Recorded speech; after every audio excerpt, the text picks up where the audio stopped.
동터오는 새 시대, 그런 제목입니다. 동터오는 새 시대. 역사학자인 카라고 하는 사람, E-A-T-C-A-R-R, 이 카라는 사람은 역사란 무엇인가라는 책 속에서 역사를 이렇게 말했습니다. 역사는 현재와 과거의 부단한 대화다 그랬습니다. 역사는 현재와 과거의 부단한 대화다. 자, 오늘 사무엘 상하는 사사시대의 말부터 사무엘 그리고 사울, 다윗까지 격변한 시대를 배경으로 100여 년의 역사를 기록한 책입니다. 이 세 사람은 어떻게 하나님의 도구로 쓰임을 받았는가를 조명해 주고 있죠. 오늘 이 사무엘의 이 말씀은 지금부터 한 3000년 전의 옛날의 역사입니다. 그런데 사무엘과 사울과 다윗의 100년 역사 속에서도 오늘과 똑같은 역사가 반복되고 있습니다. 역사는 무엇인가? 역사는 현재와 과거의 부단한 대화라고 했습니다. 자, 3000년 전에 이 세 왕의 이야기가 오늘 이 시대도 반복되고 있다. 오늘날처럼 부정부패와 혼돈이 반복되고 있고 위기 속에서 생존하며 허덕거리는 문제가 반복되고 있고 정치가들의 타락은 오늘과 비슷하다. 그래서 성경 말씀 속에서 그때 then입니다. then. 그때와 거기 때요. 그때와 거기서 일어난 사건은 오늘 now 여기 here 여기에 생생하게 분석할 수 있는 것이죠. 그래서 그때의 위기를 어떻게 극복했는가 초점을 맞춰보면 오늘 이 시대의 어려움을 우리가 어떻게 뛰어넘고 극복하고 오히려 더 좋은 길로 나갈 수 있는가라고 하는 것을 우리가 볼 수 있는 것이죠.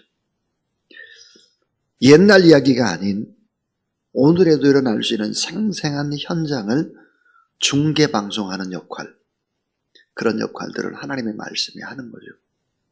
그리고 그 말씀을 해석하는 설교자와 말씀을 듣는 여러분이 옛날의 이야기가 아니라 오늘의 생생한 우리 역사의 이야기가 될 수 있다 하는 것입니다. 자, 이제는 사울이 죽고 다윗의 시대가 동토오고 있습니다. 새롭게 시작되는 여명입니다. 자, 새 시대의 여명에 발고 있는 것이 오늘 성경 말씀인데 사무엘하 1장과 4장까지는 새 시대의 여명에 밝아오는 과정을 기록합니다. 그러니까 다윗은 어떤 어려움의 과정들을 거치면서 그리고 이제 왕이 되고 통일 왕국의 왕이 되는가 하는 이야기들이죠. 그래서 이스라엘의 합법적인 왕이 될 때까지의 파란만장한 고난의 문제를 다루고 있습니다. 자, 오늘 이 말씀 속에서 세 가지의 교훈을 생각하겠습니다. 그 첫 번째는 죽음으로부터 새 시대는 동터오기 시작한다. 죽음으로부터입니다. 누가 죽느냐? 사울이 죽죠. 자, 사울의 죽음으로부터 새 시대는 동터오기 시작을 한다. 1절을 보면 사울이 죽은 후에 그랬습니다. 죽었습니다. 사울은 죽고 다윗은 어땠나? 아말렉 사람들을 물리치고 오히려 아말렉 사람들을 죽이고 돌아옵니다. 사울은 패하고 다윗은 승리합니다. 자, 사울은 블레셋 군대에서 죽죠. 다윗은 블레셋과의 전투에서 언제나 승리합니다. 다윗은 자신의 손으로 사울을 죽일 수 있었습니다. 얼마든지. 그러나 죽이지를 않았습니다. 자, 사울이 아말렉 족속에서 싸우다가 죽었다라고 하는 이 소식을 전해준 청년이 있었는데 그 청년이 오늘 본문에 나오죠. 아말렉의 청년이다 그랬습니다. 자, 이 아말렉 청년은 완전 거짓말하고 있는 것입니다. 블레셋의 손에 사울이 죽었는데 아말렉과의 전쟁에서 자기가 죽였다는 거예요. 거짓말입니다.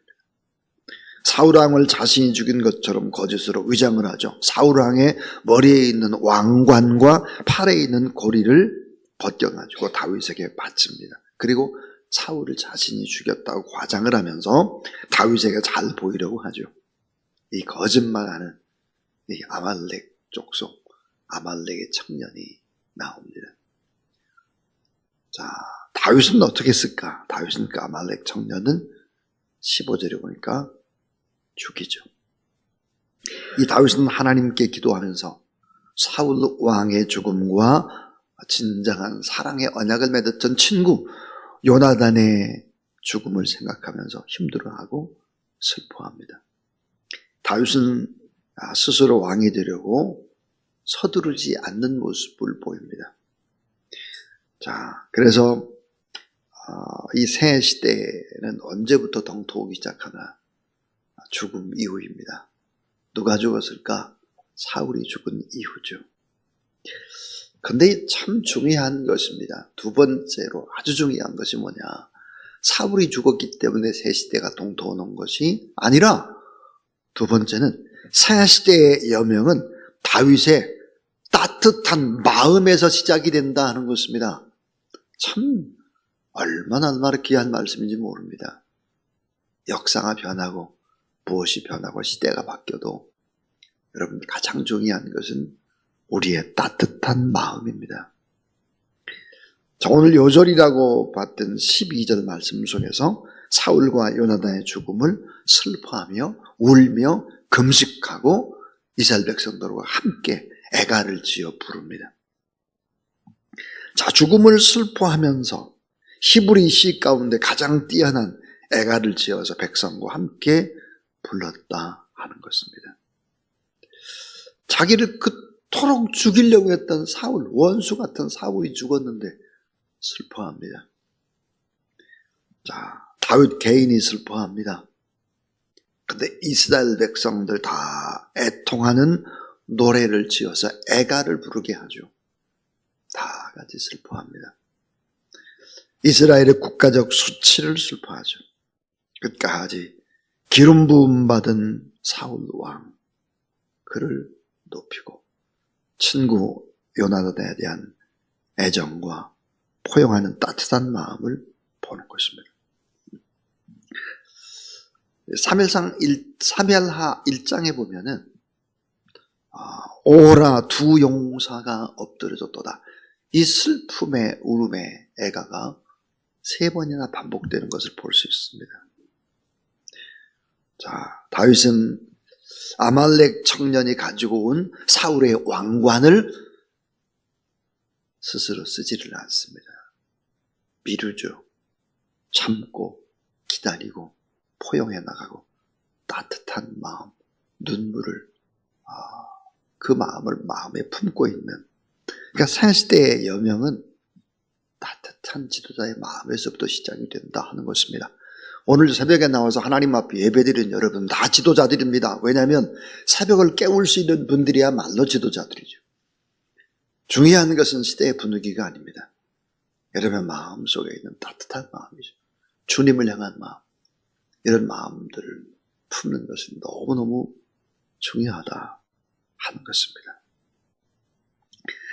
자, 이 3번째 이제 마지막의 이야기는 새 시대 동토하는 여명은 난관을 극복하는 긴 과정을 통해서 밝아옵니다. 자, 새 시대의 동토하는 여명은 난관들을 극복해야 합니다. 지금까지 다윗이 거의 한 10년 동안 광야에서 사울에게 쫓기며 토굴 속에 갇혀서 살고 또 블레셋에 쫓겨서 들어가서 미친 척도 하고 얼마나 많은 일들이 있었습니까? 한 10년이라는 시간 동안. 그런데 그것 말고 또 다른 고난의 시간이 다가오고 있습니다. 자, 난관을 어떻게 이 다윗은 극복해 나갈까? 하나하나의 난관. 지금까지 온 광야에서 난관과는 훨씬 더 어려운 난관이 기다리고 있습니다.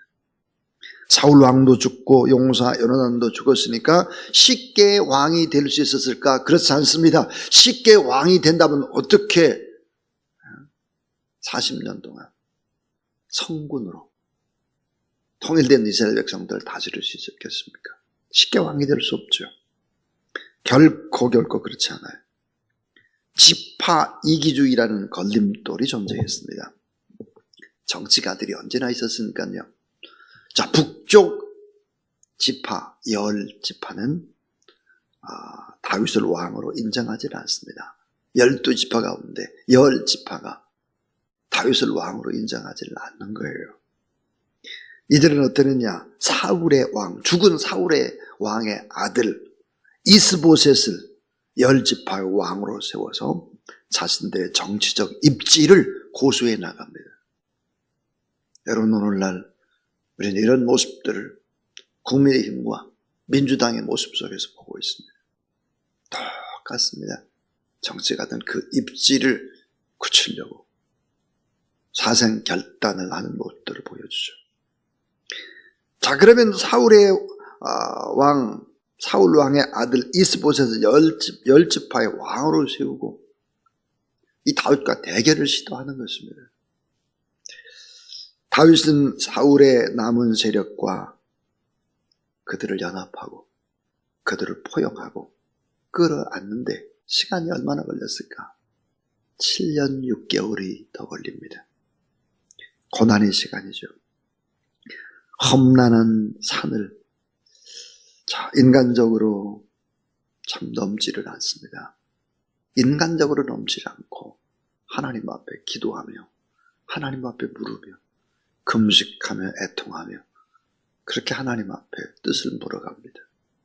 긴 무릎에 꿇는 시간, 너무 서두르지 않고 하나님의 인도하심 따라서 순종을 합니다.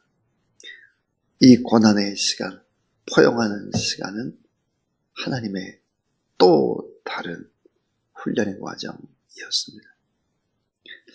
자, 새롭게 시작되는 여명, 동토는 새 시대. 어떻게 시작이 될까? 세 가지 얘기를 했습니다. 오늘 본문 중심으로. 그것은 죽음으로부터 새 시대는 동토왔다. 사울 왕이 죽습니다. 그러나 이 새 시대의 여명은 다윗의 따뜻한 마음에서부터 시작이 됩니다. 포용하고 안타깝고 슬퍼하고 애가를 지어 부르고 끝까지 기름 부어 세운 왕을 함부로 하지 않는 그런 마음이죠. 지도자는 이뤄야 할 것입니다. 우리나라 가운데도 이런 지도자가 있었습니다. 여야를 품는 지도자. 이런 지도자가 큰 역할들을 감당할 수 있는 것이죠. 그 다음에 이 새 시대의 동토오는 여명은 난관들을 극복하는 긴 과정을 필요로 합니다. 이런 긴 과정을 통해서 사람이 만들어지는 거죠. 우리는 종종 삶의 고난을 맞을 때 그것이 큰 아픔이고 고통이 틀림없지만 지나가나 보면 주와 함께 극복된 그런 과정들은 축복 중에 축복이라는 사실들을 우리는 알게 됩니다. 어제 저는 강은규 선교사님 부부와 한 30-40분 정도 이야기를 나누면서 너무 참 안타까운 이야기를 들었습니다. 몸이 다 아픈 거죠. 정밀 검사를 세브란스도 하고 경북대 의대병원에도 다 해보니까 결과가 이렇게 나왔는데 너무 많이 안 좋은 거죠. 머리도 좋지를 않고 또 갑상선도 그렇고 전립선도 그렇고 몸이 다 금방 하고 또 잊어먹고 생각이 나지를 않고 그런 이야기를 들었습니다. 이 캄보디아라고 하는 곳, 우리와 기온이 다르고 모든 환경이 다릅니다. 그 속에서 20년 이렇게 있으면 몸이 다 또 망가지고 그러는 것이죠. 우리 최순 선교사님도 마찬가지고 이 난관들 믿음으로 극복하고 더 하나님의 나라를 위해서 더 중보하고 끝까지 헌신하는 그런 우리 선교사님들 또 오늘 하나님 앞 예배드리는 여러분들, 우리에게 어려움이 눈앞에 있어도 그 어려움을 뛰어넘는 믿음의 용사들이 다 되어지기를 주님의 이름으로 축원합니다. 347장입니다.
이제는 우리에게 새 시대의 여명을 십자가에 못 박혀 죽으심과 부활로 이어시고 오늘 시간도 우리와 함께 하시는 우리 구주 예수 그리스도의 무한하신 은혜와 하나님의 사랑과 거룩한 보혜사 성령 하나님의 역사하심이 오늘도 어려움 가운데 있는 이 시대를 보며 낙심하지 않고 예수 그리스도의 마음을 품고 믿음으로 기도하며 나아가는 모든 성도들 머리 위에 이 거룩한 전에 나와서 기도하는 모든 기도 제목들 위에 응답의 축복과 기적이 늘 함께 하시기를 간절히 축원하옵나이다. 아멘.